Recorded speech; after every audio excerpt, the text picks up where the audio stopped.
On today's segment of Live Sessions with Leander, we will be speaking about a very hot topic, and I'll be chatting to the president of Duke Corporate Education, Ms. Shamla Cherry. So I hope that you guys can get your questions ready. We'll be speaking on the topic of the future world of work. We'll be speaking about the skills of the future and, of course, leadership, which is such an important role and such an important concept, especially in the world that we are living in currently. So let me just check if my guest is here. Welcome to everyone, and we'll just get the conversation started. Yes.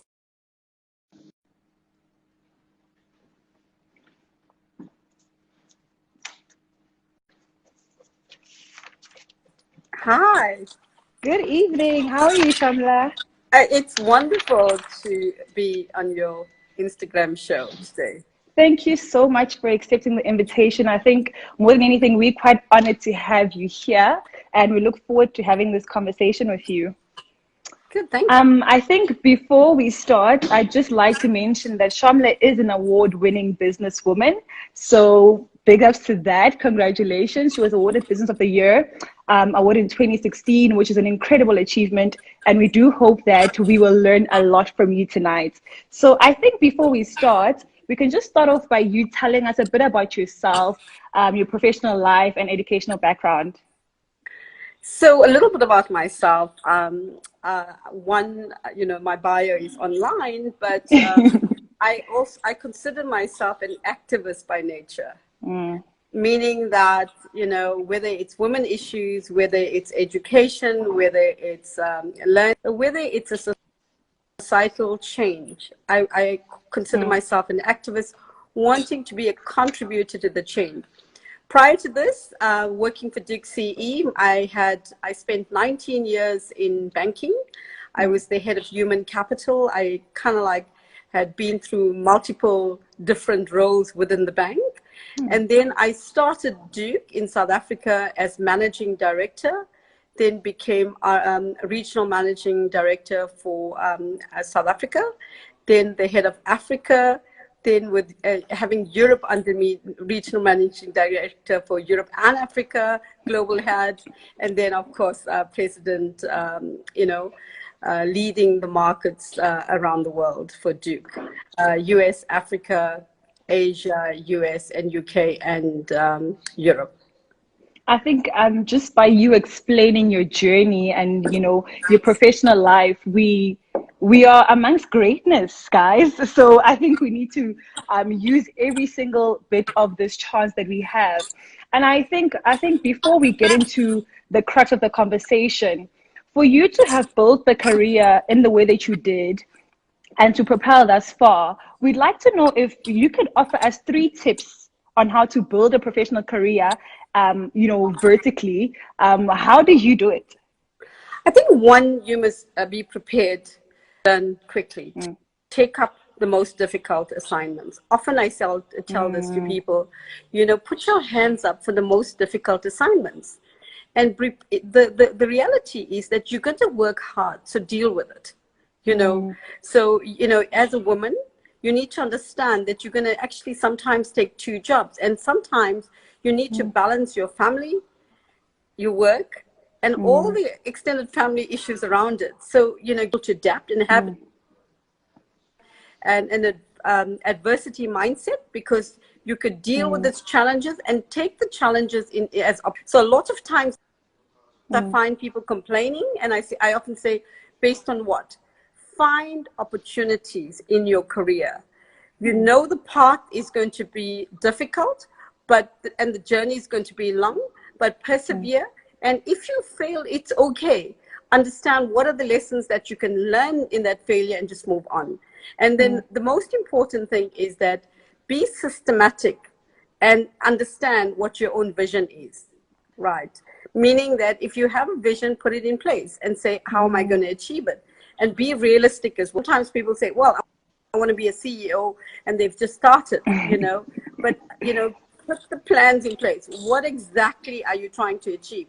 Are you actually going to be a senior manager? From a senior manager, you're going to become a general manager. From a general manager, do you want to go into and specialize before you go and say you're wanting to do this? Do you want to actually go, you know, once you've sometimes had a career in corporate, you may actually go outside, get experience, and come back into corporate. And I don't believe that corporate is the end all to a job. There are other jobs, like startups, that you can create your own business. And, you know, and so think about what you're really wanting to do.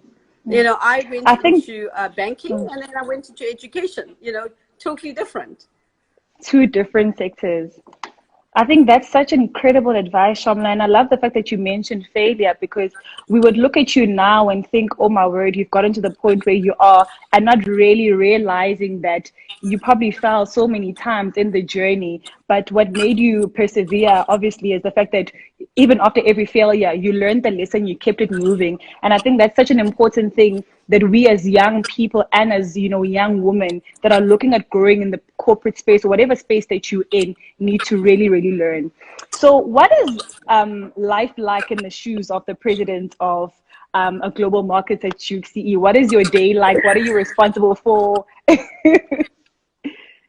So the day is like quite interesting, because my geographies range from quite vast, from Asia to the US. So sometimes your day looks like you're wanting to you have to have a meeting at 5 a.m. or 5:30. And sometimes your meeting ends at 11 p.m., you know, sometimes. But what I tend to do is I find time for myself. I still, you know, journal. I still, you know, I wanting to spend time with a trainer an hour. And I also manage to create space for me, you know, in terms of thinking time, because, you know, there's somebody that you need to process around your thinking. So in my case, I like walking or sometimes running when it's summer. So I kind of like use that opportunity very early in the morning, because I know time is precious. But I also understand the job is you need to actually, you know, it is long hours, you know, you know, dealing with multiple locations. But more importantly, it is to develop, to recruit the best teams. So if you have great teams and great talent around the world, your job is much easier.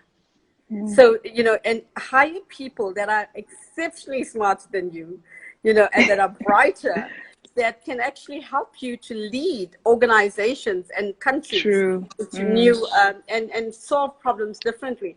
And the thing around this is around the work is around the ability to learn from diverse cultures across the world. For me, that is such a gift, because I have the ability to learn from Asia. I have the ability to learn from the US, Africa, Europe, and the UK. How amazing it is for me. And combining that, and most importantly, you know, it does not mean that you have all the answers to the solution. It means that others may have better solutions for you. So, you know, your problem solving is wide, and you have the ability to learn from across the world to solve problems for a global organization like Duke. And that's very true. And I think for a position like yours, the importance of delegation and having a strong team is quite important, because imagine having to worry about all these things, and there's only one of you, but so many other markets globally that is. So I think that's incredible. When we now look at, you know, the future world of work and the skills that are going to be required in the future, I think the topic of the fourth industrial revolution just scares everyone. So before we delve into it, I'd like us to speak about the fear and uncertainty around 4IR. What are your thoughts around that? And should we really be fearful or optimistic about the entire thing? Well, I think it's about hope and being action orientated. We're facing a you know, global learning crisis even within the 4IR. We can see the current state of what has happened with the future of work. We saw how remote work pivoted. You know, the advancement of technologies went overnight.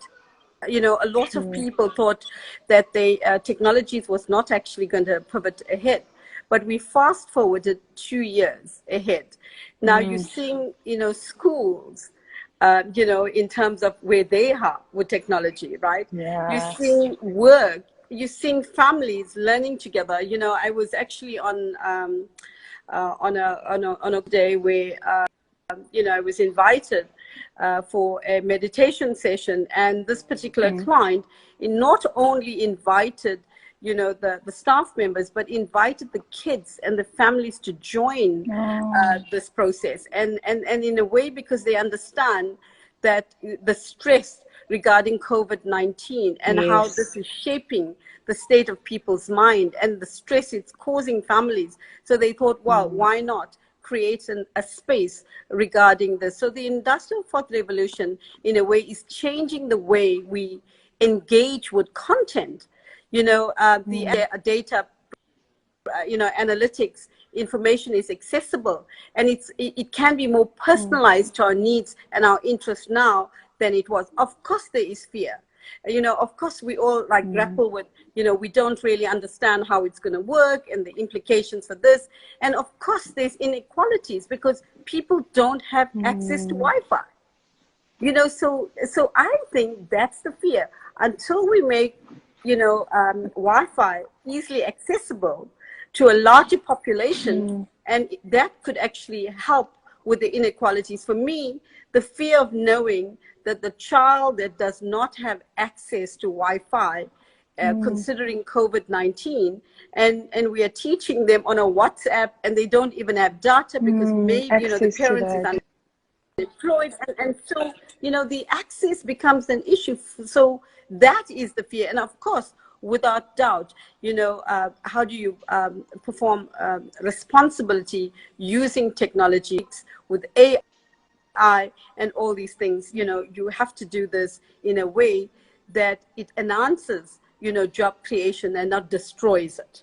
And I think just to add on to that point around accessibility, I think also the lack of education around it and the inability for us to see an opportunity also is a problem, because I think what people tend to do where change is concerned, that we kind of all just panic because we are very uncertain. But I know for personally myself, the more I read up on the 4IR, automation, and all of these things, I then realized, well, there is an opportunity, especially for someone like myself in the HR space, where I'm thinking, well, there goes the admin work. Now I can solely focus on other things, because the whole digitizing makes life so much easier. So I think just constantly educating yourself as well and seeing opportunities once you know what it is that's happening.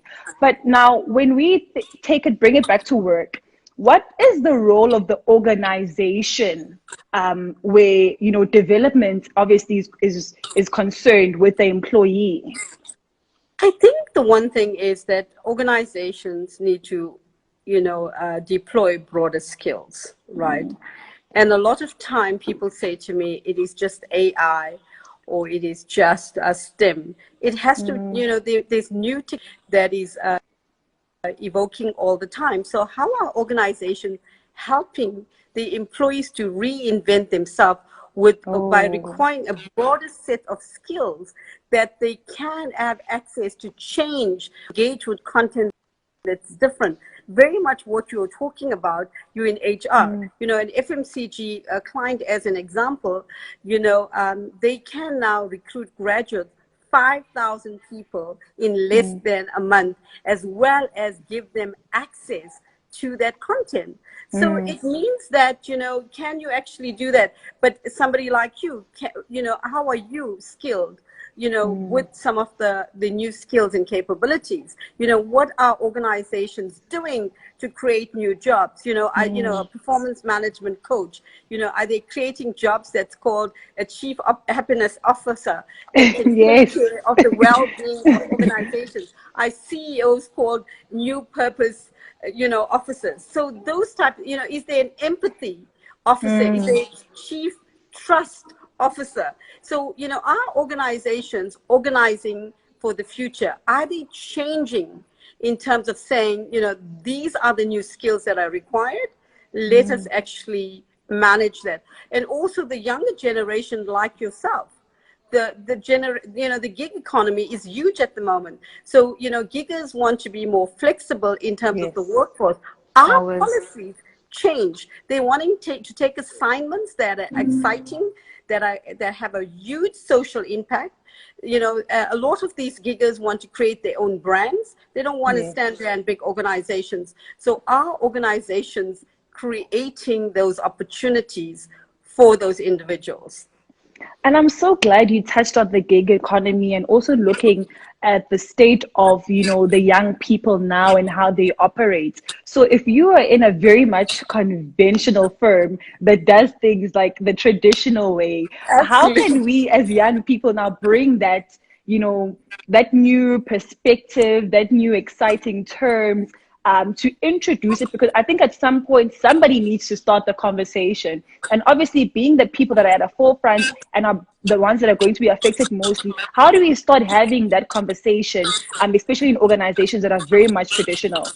So I think you're absolutely correct. You know, I was like smiling as I thought about this right now. You know, there's no single formula to improve what is happening in organizations. So there's a number of things that organizations need to think about. But more importantly, you know, we need leaders like yourself to push ahead and have these challenging discussions in terms of policies and processes that fundamentally needs to change in organizations. So the one way, you know, I think about this is working with a client, and I said, so you're wanting to use all these technologies and you're wanting to implement all these technologies, but have you thought about, you know, your jobs, right? Your job and your as well. Because, you know, these giggers will choose the assignments that they want. Yeah. They may not necessarily actually decide that this is the assignment I want to take. They have the opportunity through the, you know, through remote work to work for anybody. So they have, you know, a broader set of organizations at a global level that they can access. Previously, they were restricted. Now they're not. We've seen the world go remote, right? Amazon at the moment advertised for 3,000 jobs in South Africa. Yes. And so people can work remotely. So organizations, you know, thinking about their current workforce the way they had it, really needs to think about a more flexible, adaptable workforce for the future. And a more agile workforce for the future. You know, you find that, you know, mothers that have kids, they have to work in 8 to 5. Why do they need to work in 8? Is there an opportunity to change, you know, that though, so that mothers, you know, that can work, that works, you know, that are suitable to their schedule as well. So I think organizations fundamentally need to rethink their processes going at, you know, aligning to the Industrial 4th Revolution. Especially if they are housing young people like myself that just always are seeking opportunities. And if I feel like there's no room for me to be flexible, then I'm out. Absolutely. So now that, you know, we spoke about, yes. So as we spoke about digitized HR, I think also around that, a lot of people are fearing the fact that many of their jobs might be replaced by robotics. And we've already seen, especially with a lot of general work in your banks, in your, you know, fast food outlets. So how do we now navigate, you know, that instance where a lot of companies might be retrenching because obviously of machine work and so forth? So how do we now deal with that part, with that aspect where some jobs might be replaced by robotics? So we know that there are many new emerging careers require higher order skills, right? And we need to create those careers and make them more visible to employees. We need to show where jobs are being replaced and these new jobs are created. We need to create these new jobs. We need to find opportunities. You know, South Africa has an amazing young talent. So we need to look out and say, what are the new, you know, jobs that we can create, that we can become a farmer to the rest of the world, you know, regarding this. So if it is AI, if it's 3D, you know, printing, if it's, you know, robot coordinators, are we creating enough of that? Can we create a pipeline to supply the rest of the world? And I think, you know, right on that thought, I want us to sit on this for a moment, especially now when we're looking at the skills of the future that are going to be required with these new jobs. Do you think that our current South African education system is really preparing us to take up these jobs and also to create these jobs? I think there is work being done. I wouldn't say that it is definitely, it hasn't. I think the school that you and I studied at, is fast forwarding the 4IR agenda. We're both alumni of that school. So I'm glad, So there are schools that are seriously looking at the curriculum, including Duke, where the Duke University and the Fuqua School of Business doing a fantastic job in that area. But without doubt, we still, that as we think about these new curriculums, it does take time because there are policies, in South Africa regarding the CHE. But we have seen that some of the new skills in the new curriculum is starting early. We have to start at a very, primary school level. And then at a secondary school level. We shouldn't leave it at a university level or a corporate level. We should change the culture and start early. We need to start early thinking about, what are the skills. We should also change the mindset that around, that you think about becoming a lawyer or an accountant. I have a niece that's studying law and my nephew, and I kind of think, oh my God. And then the other one, he's 15 years old and he's doing all the, Udemy courses, and he's so ahead and he's pivoting. And while he's schooling, he's thinking about, how does he create his own digital curriculum, right? Oh, yes. So he's not waiting for the school to do it, but he's thinking about, what else he could do. Right. So you need to think more broadly around some of the skills and capabilities that you require. We should not produce kids from the traditional education model. We should produce students that are willing to expand and integrate the foundational capabilities to even start owning their own businesses. We That's shouldn't very think true. about, we should start empowering our children to say, we want you to be serial entrepreneurs. And this empowerment usually also starts with these conversations, having these conversations with people, learning from, different perspectives and seeing how, we can overcome. And I think, foresight is it's a needed skill to navigate, especially the fear and uncertainty and the fourth industrial revolution. So you mentioned that as much as this is happening, we cannot put, all the pressure on organizations and on the system. But what do you think our role can be? Especially because we need to be the people that actually possess the skills. So what can we do for ourselves and not really depending on, the government or depending on the organization? How can I now prepare myself or upskill myself in a way to set myself up for opportunities, especially that lie in the future? So one, I think you need to say, you understand, you need to have a perspective of what the gaps are, right? Firstly, you need to think about where the learning is happening or the new jobs that are happening. You need to focus on you need to think about a continuous learning process, right? To extend this, even as a kid, you need to think about yourself having multiple careers, not just one career. The second thing you need to think about, the capability gap. We need to transform how we currently learn, right? The way we have learned in the teaching skills in the system, especially in the workplace, and also being lecture-based and instructional-based today, we need to be making sure that we are learning through innovative technology, right? Through platforms, access, because it is free. And the last thing, the agility to rethink how do we support ourselves in terms of, peer groups, learning through networks, creating systems that are responsive to, to all the things you're wanting to do. And how do you find continuous improvement in terms of what you're trying to do all the time? I often say to myself is that, the agility that you need to have that agile mindset, right? Wow. I'm willing to rethink. What are the capabilities they are required? Yes, it's not working this way, but these are changes that I can create the opportunities to rewire myself for continuous improvement all the time. And yes, failure is part of that. And yes, you're never going to get it right, but it's okay. As long as you think about being agile as well as a continuous learner, it's fantastic.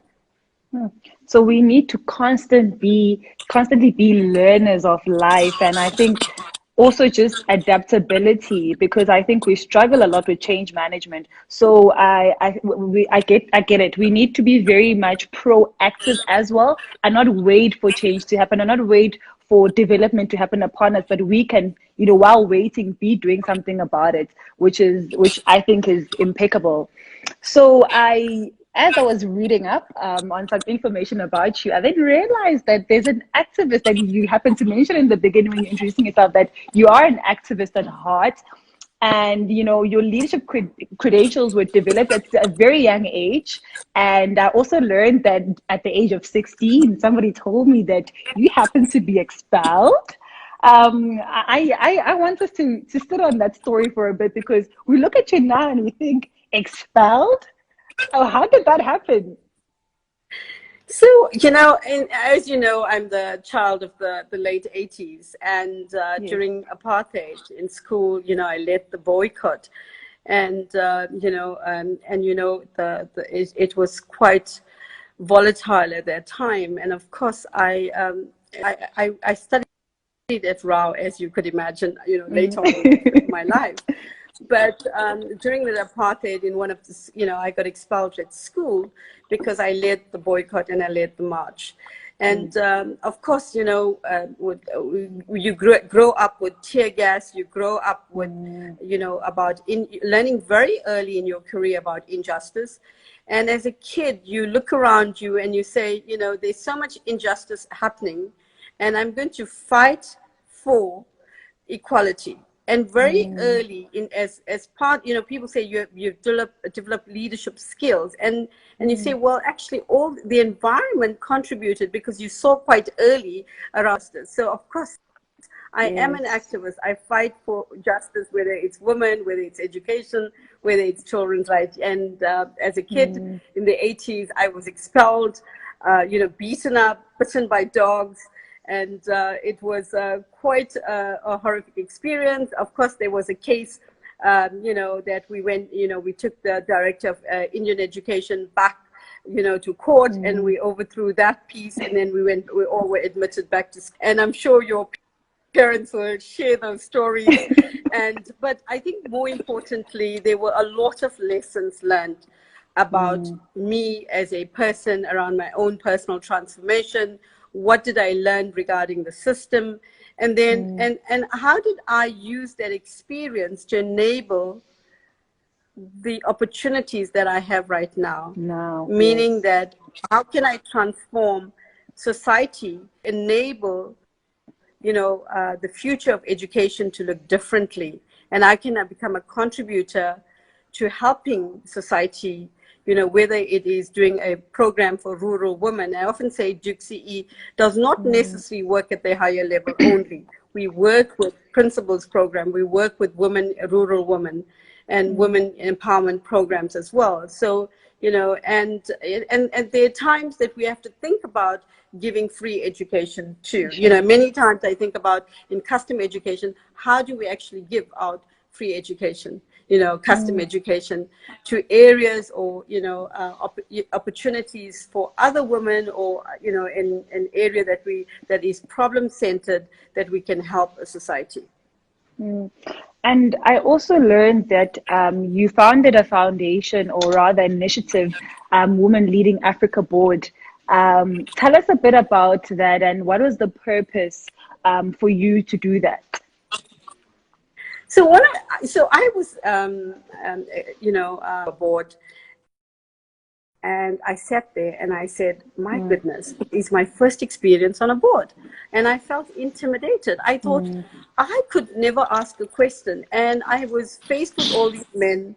And I thought, how intimidating was this experience? How many women would have experienced the same experience I did? And I decided to then create a board program, and made it very practical by creating a simulation. So the first time a woman like myself would enter a boardroom, what will the boardroom experience feel like? So, I created that experience, created an roadmap for the audit committee, and then what types of questions, you know, as a first-time board member. Of course, I've been on the board training, but the practical experience of boardroom had to be real for me. To give me the tools and the capabilities and the application that I felt capable of actually leading in a boardroom. So Women Leading Africa was put into place, and I you know, I have an amazing friend from Orca, and I shared with her the experience, and she said, let's just do this because there are many women that have a similar experience, and let's do that. And we actually then upskilled over, I think, about 300 you know, people that have been on the board program, because we felt that, you know, women, especially women, had to be skills with the right skills and capabilities, especially if you're first time, you know, experiencing, you know, to be in a boardroom. And in my case, you know, I had to also say, I had to learn. I didn't know all the answers. I had to be problem focused. I also had to say that this was an opportunity for me to relearn and rethink about, you know, the protocols in the boardroom. But more importantly, how can I create value being a board member? You know, not just sitting in the boardroom and taking orders or listening to the, you know, the rest of the men around the table, but how can I create, you know, value that can transform an organization and create the shareholder value that that's why I was nominated, is to create shareholder value.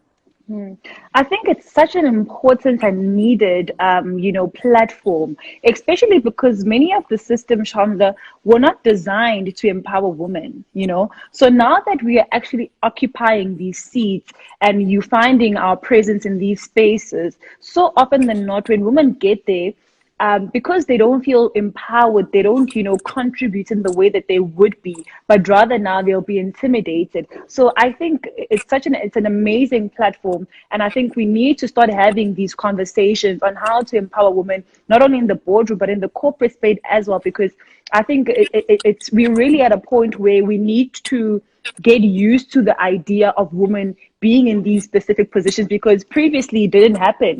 And now that we're here, we need to also be in spaces that empower us. And what better way, you know, to learn from people that have been there and, you know, walk in there with confidence so that you are able to get the job done and not necessarily worry about the fact that I'm alone, I'm intimidated. So I think it's a great initiative. And is this the reason why you focus solely as well on developing female leaders? Well, I do believe that, you know, we've also started a mentoring circle, you know, with a group of, you know, part of a team that I, you know, friends together, and we started mentoring circle, is to actually mentor and coach women like yourself and others, because women do need support. You know, and sometimes it's career, sometimes it's personal, and you know, so we create a safe platform so that women can learn with each other. But the other piece is that women should not just learn from women.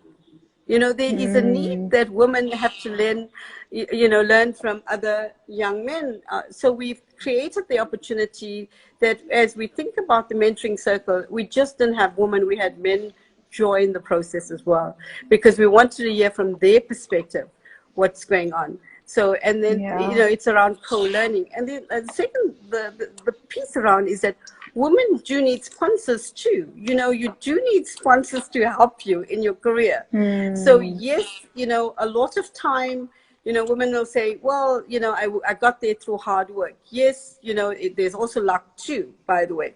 But more importantly, if you have a sponsor, it's very systematic, because they are looking out for you for opportunities, helping you to navigate through your own difficult journey too. Because as you think about your career, you go through multiple ups and downs, right? And you need somebody to help you to navigate through those loops, all the way through, and to be for you as well. And it does not necessarily mean women only need sponsors that are women. You also could have, you know, men, and you could have many sponsors to help you navigate through those journeys as well. But more importantly, you need somebody to be your coach, to give you authentic feedback, right? Because giving you authentic feedback gives you the ability to retool yourself reset and rebuild as well. Because what happens is that you can then figure out a way, what are the things that you need to do to help you to rebuild. And there's a lot of times I think about it, that when I think about resetting, rebuilding, and reimagining the future, I have to do that all the time. Because I have to think about, especially with COVID-19, all the stuff that has happened, you know, how are we thinking about this in a way that makes sense, you know, from a global perspective, but more importantly, from an education perspective, you know, and also from, you know, some of the women initiatives that we're doing right now. And I said, you know, are we actually, you know, rethinking? You can't use the same things that you've done in the past to think it's going to work right now, right? You have to rethink. You know, you need to think about how you're going to be more agile right now. What are the core capabilities women are dealing with right now? You know, empathy and trust is a key currency at the moment. You know, how are we integrating that in everything that we do? And you mentioned, you know, agility and the importance of agile leaders currently, especially now in organizations. So how can we become more agile as not only leaders, but also as, you know, as women and young people that want to see ourselves grow in these spaces, whether it be in corporate or, you know, any other aspect of life? I think one of the things is that you know, the you know, COVID-19 has given you know, rise to the new reality that leaders turn, you know, and adapt to and shape, right? So I think one of the things you have to do, you have to go with the flow. You have to rewire yourself.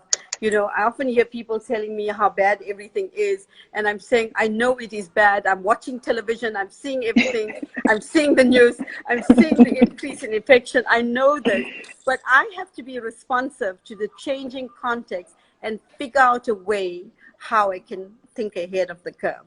So I think being agile is not about getting stuck. It's about figuring out how you can innovate and how you can actually move ahead, versus, you know, getting stuck into the stuff. So being curious, me, is how do you become a curious learner.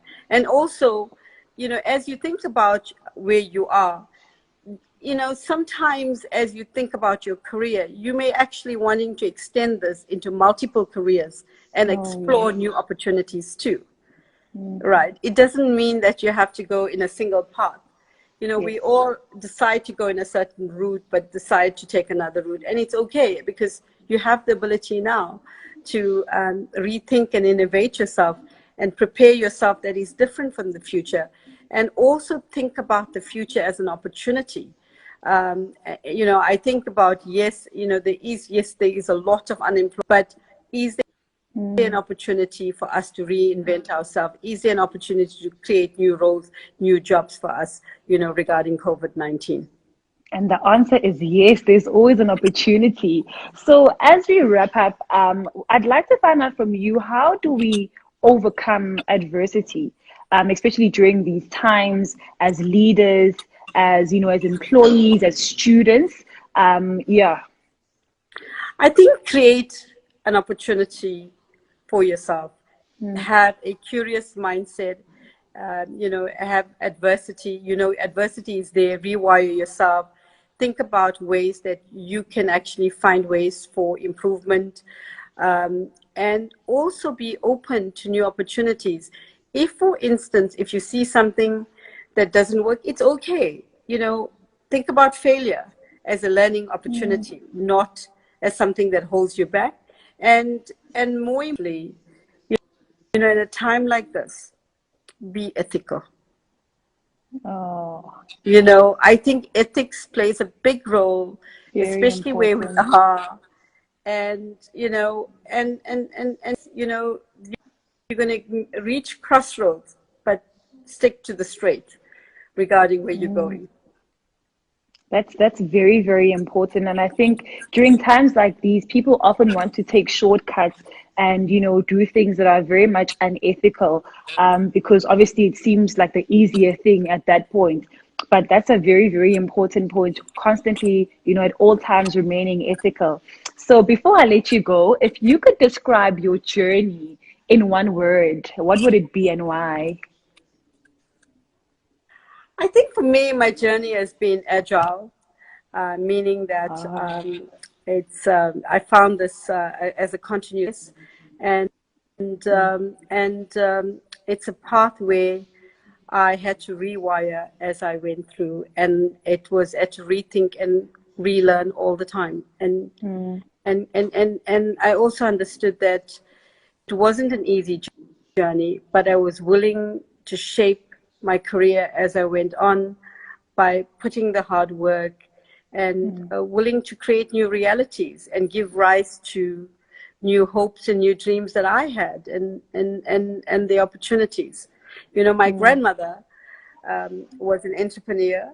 She had a stall in the Durban market, and I often thought that, you know, I learned very early, and I thought, wow, it must be a innovative, you know, how she thought about, you know, her own innovation and how she created things out of absolutely nothing. And if nothing, she could yeah. do it, I could do it too.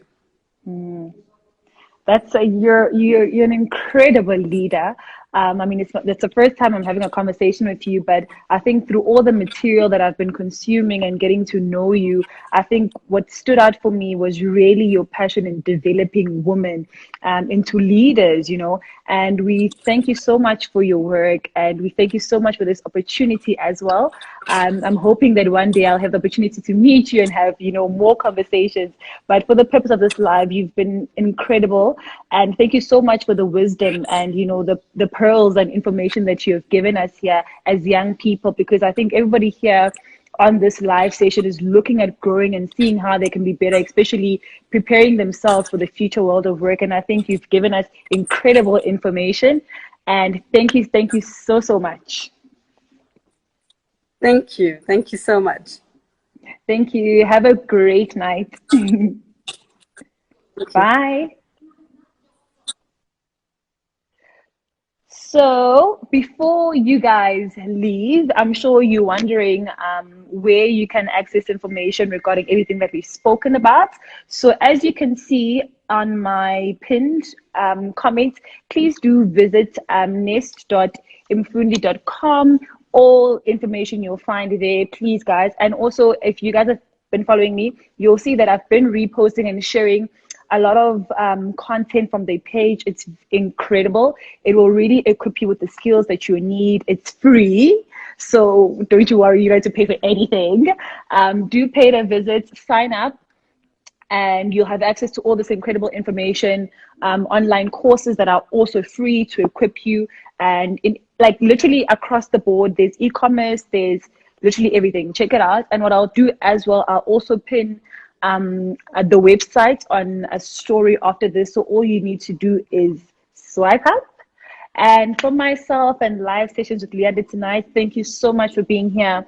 I hope that you guys did learn a great deal. Thank you to the Infinity platform, to the team behind all of this. I really, really did enjoy this. And I will be saving this live. So if ever, oh, you see, Ole says that it's an awesome page. Love it. They're quite incredible. I love their content. So relevant, so exciting. And you just want to read up more on it. So thank you so much for being here, guys. And I really hope that you did learn a lot from this conversation. And see you all on the Nest platform. Good night.